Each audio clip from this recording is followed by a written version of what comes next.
In the news this week, free masks to protect liberty. Top doctor backs the idea of free, high-quality masks as the McGowan Government faces an $8 billion surplus. A WA News exclusive. Also tonight, what can go wrong? Political analysis of Labor leader Anthony Albanese's campaign trail blunders. Crime remains out of control in the north as regional towns cry out for a youth curfew.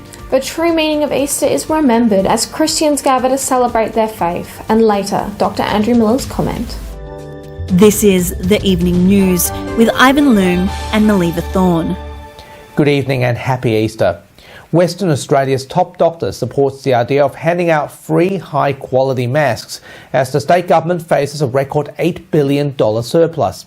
The Australian Medical Association WA says it fully supports the government handing out proper N95 masks to the public and keeping mask mandates in certain public settings. President Dr. Mark Duncan-Smith joined me exclusively this week on why he supports the free masks idea. Mark Duncan-Smith, thanks for joining us this weekend. Let's begin to the conversation of masks and particularly focus on, the state budget surplus and followed by whether masks should be freely distributed. Do you believe that's a good idea for the government to consider giving out high-quality masks to West Australians? Well, I think if we're going to look at things like that, Ivan, then it's got to be a package. You've got to educate the public as to what is a good mask, where they really should be wearing them, if they've got the choice. And I would certainly support any system which is going to lead to better disease control and less transmission. And certainly you'd want to be wearing, if you can get access to, an N95, a P2 mask, which are a rebreather masks, which have been shown to be very effective at reducing the transmission of COVID, well, then I would support that. But that's a decision for government. But based on AMA's advice, you've been advocating for high-quality masks. Do you believe that this is something that the AMA will support? Because high-quality masks won't be something that you're against. Absolutely. No, we're going to support anything that's going to reduce the transmission of COVID. So fully support the government handing out proper N95 masks, fully support them continuing to mandate that they're required to be worn on public transport, in hospitals, in close contact settings. And we don't want to see that restriction lifted until we're well further into this pandemic and well on the other side of that plateau phase that we're in now. It really would be nice to see us on the back end of that. So in other words, when we're not on the plateau phase, but we're actually on the downslope from the plateau phase, then I would have thought that would be an appropriate time to be starting to look at reducing masks. This concept that businesses in the CBD all of a sudden are going to be profitable again when masks don't have to be worn is just like fantasy land.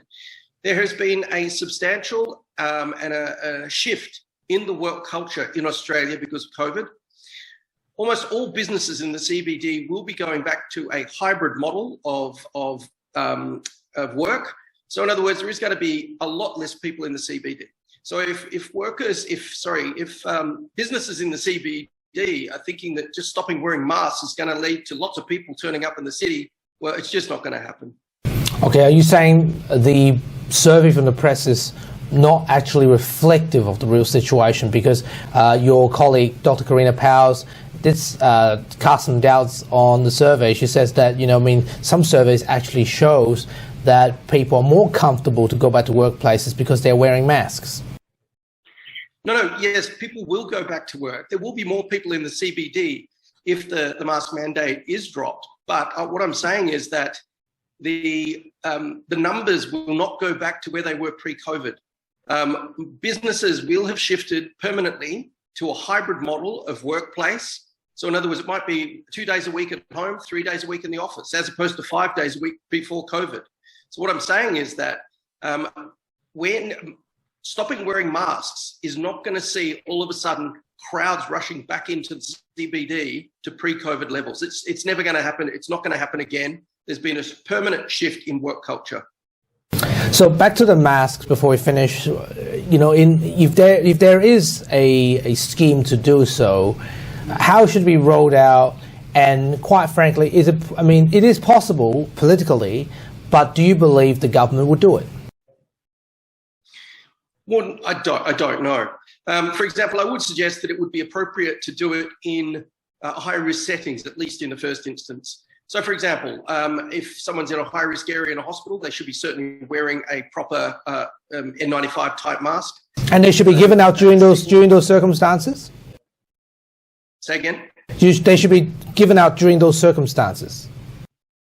Yeah, absolutely. And for example, a good place also would be on public transport, places that are high risk. It may be appropriate that they have actually on the buses, that free for people on the buses. I would support, AMA would support anything that is going to lead to reduced transmission of COVID. And if this measure was thought upon by the government as being a reasonable thing to do, well, then I think it is a good idea. Mark Duncan-Smith, thanks for joining us this weekend. Take care, Ivan. Federal opposition leader Anthony Albanese is forced to regroup his election campaign after suffering several major slip-ups. It's only week one, and it seems Easter provides Labor a much-needed reset of the campaign. Here's veteran political journalist and commentator Peter Kennedy's take on the upset. Week one of the election campaign, and the election is Anthony Albanese's to lose. Labor is ahead in all the opinion polls, and Mr Albanese and the Prime Minister, Scott Morrison, have been neck and neck with approval ratings. But the expectation is that Labor has the edge at the start of the campaign, and it's for them to lose. Well, it didn't get off to the sort of start that Labor hoped, especially when the opposition leader stumbled over the issue of interest rates and also unemployment figures. What's the national unemployment rate? National unemployment rate at the moment is, I think it's 5.4. Sorry, I'm not sure what it is. Unemployment promises to be a major issue in the campaign, and the government is hopeful that the unemployment rate will come down below 4%. It hasn't done that to the latest figures out. They'd be disappointed about that, but nevertheless they are solid unemployment figures, and a key issue in the election campaign. People are talking about unemployment figures, and that's embarrassing for Mr Albanese and also for Labor. Now, it's not a hanging offence for Mr Albanese, provided he can recover and get back on song. But he has had a difficult first week in the election campaign. I think that the Liberals would be pleased with the way it's gone so far, and Labor would be very pleased that we're now breaking for Easter, and there'll be something of a truce in the campaign. And it's up to Labor now to regroup over the Easter break and come back and put the first week behind it. Mr Albanese said he'd make a virtue of being on hand for reporters, answer all the questions that they will put to him. He wouldn't be walking off early from news conferences. I'm not Scott Morrison. I don't run away from press conferences, okay? Well, unfortunately, of course, that's what he did, and has raised questions about his capacity to handle the heat of the campaign. It's up to him to now regroup and come back fighting. Peter Kennedy, WAMN News. Catch Me If You Can continues to be the norm as crime remains out of control in WA's north. Despite the recent increase in police-specific operations and resources, criminals are still playing the cops and robbers game while often getting away with it. You may recall that Mining and Parcels Region MP Neil Thompson has called for a youth curfew on this program. He joined us again this weekend. Neil, thanks for your time. I understand people are very frustrated at the moment. You've called for a curfew on this program several months ago. Crime is still happening. So what do you make of the current situation? Look, it's very disappointing that the state has not gotten on top of the terrible crime rates that we're seeing in the Kimberley. We are seeing the continued lawlessness in towns like Kununurra and Derby at the moment. This is really upsetting for everybody who loves this part of the world, and everybody who's concerned about youths that are now just acting with complete impunity across our communities, creating huge disruption to business, huge disruption and concern to our community members. This is gravely concerning. What can be done now? Well, look, I did call for a curfew some months ago. I think that should be reconsidered because obviously the government has done nothing about that. We've seen a few extra police being put into the Kimberley. I think we need more. I think some of the operations, the way the police operate, needs to be reviewed as well. We just see the police acting in a way which then they're constrained in what they can do, and this is really creating some problems, a sense of impunity by these young people who just think they can do whatever they want. They don't have any concern about the consequences. This is not acceptable.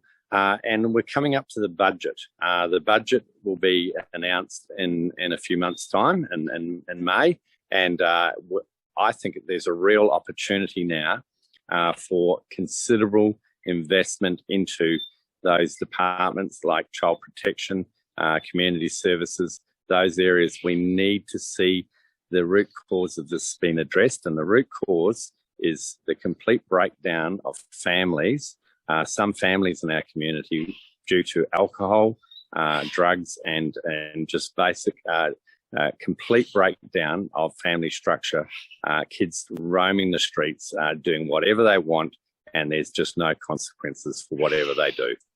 The community and the police are doing it tough. What are residents facing and what are they demanding? I think you get into perspective when you see businesses being rammed on an almost daily basis. There's hardly a weekend goes by that some proprietors are not seeing their businesses rammed, alcohol stolen, cash stolen. There's hardly a week that doesn't go by and we're not seeing police cars being rammed. I've lost count on how many police cars have been rammed. You know, this is Australia. Where does this happen in Australia? It doesn't happen anywhere in Australia, except it's happening in Kununurra, in Broome, and it's happening in towns like Derby, and we saw it happen in Fitzroy Crossing. These are the things that are going on in our community, which are completely unacceptable. This has been building for many years. There are some deep underlying causes which need to be addressed. We know that, but the police and the state needs to exert its authority and create a safe environment and settle this down so that we can get on with dealing with the long-term solutions. Neil Thompson, thanks for your time. Yeah, thank you. Yeah. A 28-year-old man who is allegedly part of a criminal syndicate operating in Western Australia was extradited from Queensland to WA to face court this weekend. The 28-year-old man was allegedly part of the upper echelon of the syndicate and coordinated the sale and supply of drugs and transported $6 million in cash. According to WA police, the money was found in a truck that was stopped in Welshpool. Millions of dollars in cash were stashed in cardboard boxes in the back of the vehicle. Police have charged the man with multiple offences, including conspiring to sell meth, cocaine, heroin and laundering cash. This is an example of a broader strategy by WA Police to make Western Australia a hostile environment for organised crime to operate.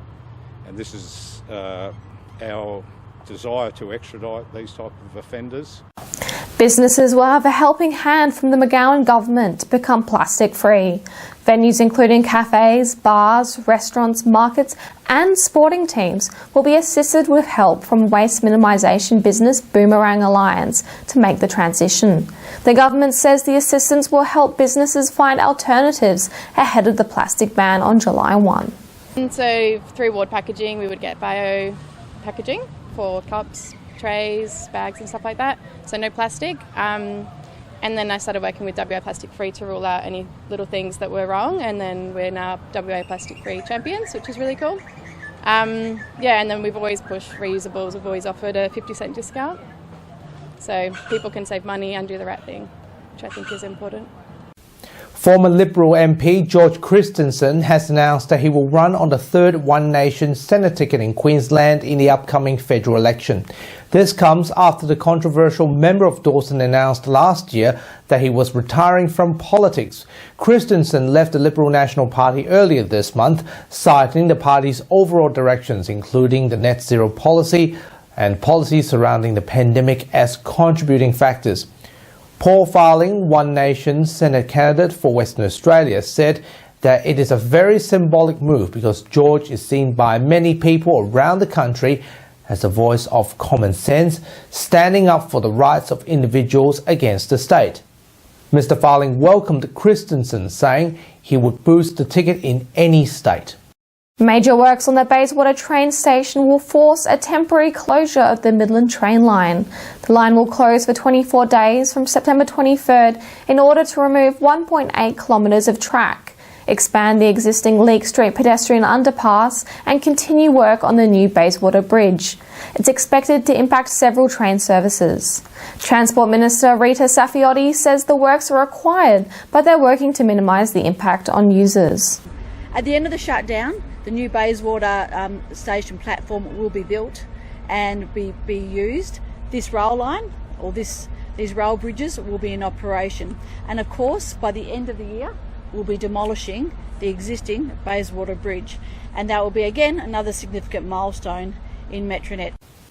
This week on the WAMN Extra News Club, as the COVID recovery continues in Western Australia, many small businesses in the CBD are yet to receive financial assistance packages from the McGowan Government.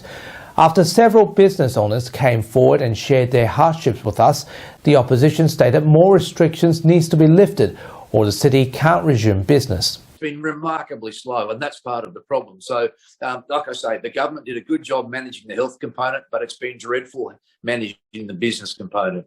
These packages are rolling out very slowly to businesses that are sometimes gone by the time the money gets out there. I mean, we're still waiting for the applications to be processed for the most part for the most recent shutdowns. So, months down the track, you may get a compensation payment for the government closing your business down effectively, but it takes a long time to get there. The government has not been nimble, and it's not getting it out there quickly, and that's the problem. And businesses are dying as they wait.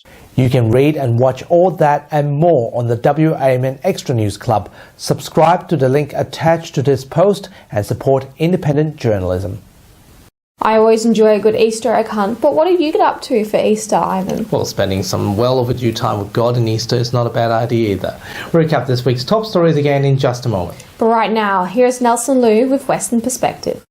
Thanks, Ivan and Melly. Hello and welcome to a special Easter edition of Western Perspective. Thanks for joining us. Well, it's the time of the year celebrated as a religious holiday that has been popularised by chocolate, eggs and bunnies. Easter is traditionally a religious time, but for many it recognises new life and new beginnings. With Easter this weekend, we talked to the Australian Christian Lobby's Peter Abetz this week about the true meaning of Easter.